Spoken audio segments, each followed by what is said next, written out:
Good morning, my Real News Midday TV family. Thank you so much for tuning in this morning, and I'm wishing for everyone a wonderful and a productive day. And in the news this morning, January 2026 trial for Tasha Miller and the 22 co-defendants accused of breaching anti-gang law. Alleged the leader of the Clansman gang, Tasha Miller, and the 22 other alleged members of the gang, including a medical doctor, are to be tried on January 7 of next year. The court was also informed that 3 more persons are expected to join the matter, but the 2 have not yet been identified by a witness. The trial date was confirmed when the men appeared in the Home Circuit Court on Wednesday for a plea and a case management hearing. The accused men, who are charged under the Criminal Justice Suppression of Criminal Organizations Act, commonly called the anti-gang legislation, are alleged to have participated in several criminal activities between August 5, 2017 and August 22, 2022 in St. Catherine as alleged members of the Clansman gang. The charges against them include murder, conspiracy to murder, attempted murder, robbery with aggravation, illegal possession of firearm, and illegal possession of ammunition. All of the defendants except the medical doctor were remanded. Case management is to continue on July 22. NEPA reporting increased dust particles from Saharan dust plume. The National Environment and Planning Agency is reporting that some of its air quality monitoring stations across the island have recorded an increase in particulate matter above normal levels due to the Saharan dust plume, which is currently affecting the island. According to NEPA in a media release on Wednesday, as the levels of dust particles in the atmosphere increase, persons can expect impaired visibility and deteriorating air quality. The Saharan dust plume is a natural source of air pollution which cannot be controlled. As such, NEPA is encouraging the public to heed the advice of the Ministry of Health and Wellness and the Office of Disaster Preparedness and Emergency Management to protect themselves and to minimize the impact to their health from exposure to the dust particles, NEPA said. The agency is also advising the public to continue to monitor the weather reports from the Meteorological Services of Jamaica, as a peak in Saharan dust activity is anticipated as the summer period approaches. Jamaicans are also strongly encouraged to refrain from open burning, as this will exacerbate the air quality conditions. JCF targets repeat killers.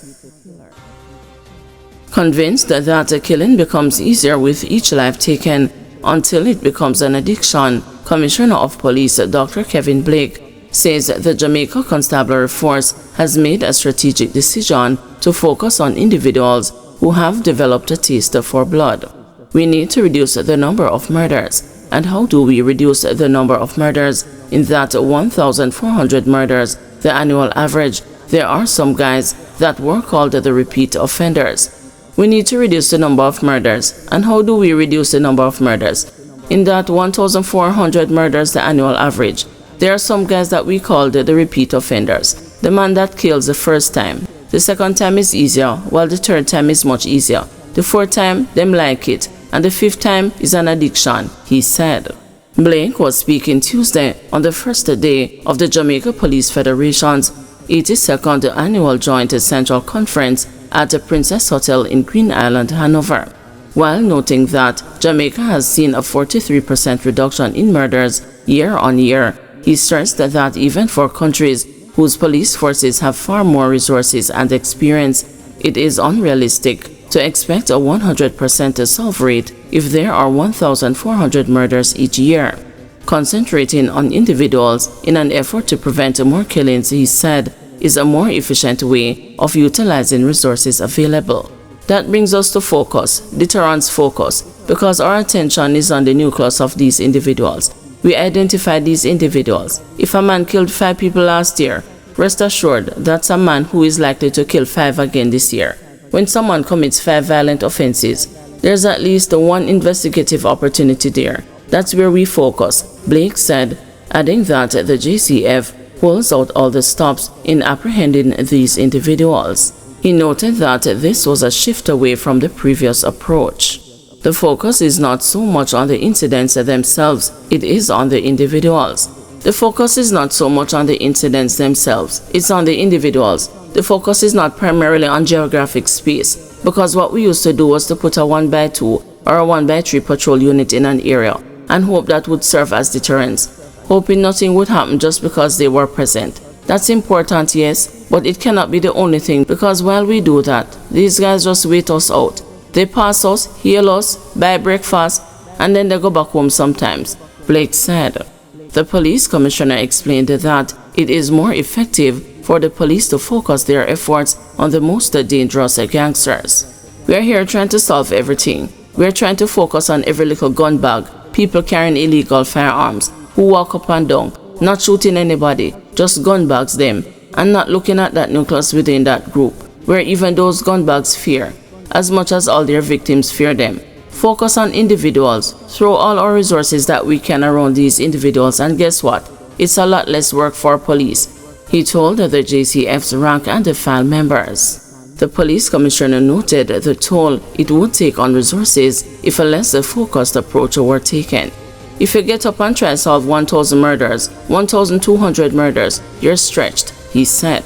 That is what it would have taken for us to spread our wings and spread ourselves that thin. And as long as we do that, that's the raindrops that the guys them dance between, because they know we don't have the capacity to do that, Blake added. The top cop highlighted that the police have been successfully tracking and monitoring the activities of the most dangerous offenders. We have a violence producer workbook, which is a working living document that guides everything that we do. For you to be elevated and earn yourself a place in that and get the attention of the strategic operations team. When you elevate yourself to that level, then the focus will be on you, he warned. The police commissioner also turned his attention to the controversial issue of fatal shootings. Sections of civil society have expressed a concern that these numbers have increased significantly this year. According to data from the Independent Commission of Investigations, there have been 23 reported fatal shootings by the security forces so far this month and 134 year to date. This is well above the number for the corresponding period last year. But in defending the action of the men and women under his command, Blake said, "Many times when we seek to apprehend these persons, it is the same brain that them have that tell them it's a good thing to go and kill people in broad daylight. It's the same brain that is going to tell them how to respond when we are there. And so the message sometimes is that they don't receive it. When we plead and beg them, when we tell them that we are a superior force, there's nowhere they can go and train. As they start fire some shot, people call police and we're there." Soldier among 3 killed in separate motor vehicle crashes. A soldier was killed in an early morning crash along Camp Road in Kingston on Wednesday. He is 23-year-old Everald Hendricks of Breadnut Walk in Ginger Hill, St. Elizabeth. The police say he lost the control of his vehicle and crashed into a fence. The incident occurred about 12:30 a.m. near Hector Street. Hendricks was a member of the Maritime, Air and Cyber Command of the Jamaica Defense Force. Meanwhile, 2 19-year-old males died in separate crashes in St. Catherine and Clarendon on Tuesday. In St. Catherine, Jonathan Watson of Bullet Tree District died after the motorcycle on which he was a pillion rider collided with a motor car. The crash reportedly occurred at 10:20 a.m. along Darlington Drive, Old Harbor. Both vehicles were extensively damaged. In Clarendon, the police say Jamal Asher died after he lost the control of the motorcycle he was riding and crashed into a car. The crash occurred about 9:26 a.m. along the Coy Road near the toll gate main road. Guys, thanks for watching. Please join us this afternoon at 2 p.m. for another news update.